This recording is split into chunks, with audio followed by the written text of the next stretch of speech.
Praise the Lord. Hallelujah. Good morning. క్రీస్తునందు ప్రియులారా, ఈ ఉదయ కాలంలో మరొక నూతన వాగ్దానంతో మనము ఈరోజు ప్రారంభించుకున్నాము. ఈనాటి దేవుని వాగ్దానము ఇర్మియా గ్రంథము 29వ అధ్యాయము 11వ వచనము. నేను మిమ్మల్ని గూర్చి ఉద్దేశించిన సంగతులను నేనెరుగుదును, అవి సమాధానకరమైన ఉద్దేశములే గాని హానికరమైనవి కావు. బిడ్డరా, దేవుడు సెలవిస్తున్నాడు, నేను మిమ్మల్ని గూర్చి ఉద్దేశించిన సంగతులు రాబో కాలంలో మీకు నిరీక్షణ కలుగున్నట్లు అవి సమాధానకరమైన ఉద్దేశాలే కానీ హానికరమైనవి ఎంత మాత్రము కావని సెలవిస్తున్నాడు.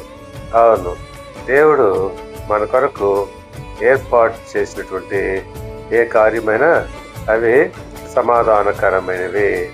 కాబట్టి పిల్లగా కీర్తన గ్రంథము 33వ కీర్తన 11వ వచనం ప్రకారంగా, యెహోవా ఆలోచన సదాకాలము నిలుచును, ఆయన సంకల్పములు తరతరములకు ఉండును.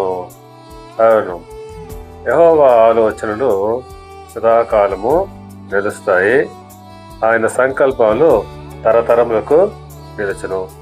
దేవుడు మిమ్మల్ని దీవించి ఆశీర్వదించి వర్ధిల్ల చేయను గాక. ఆమేన్.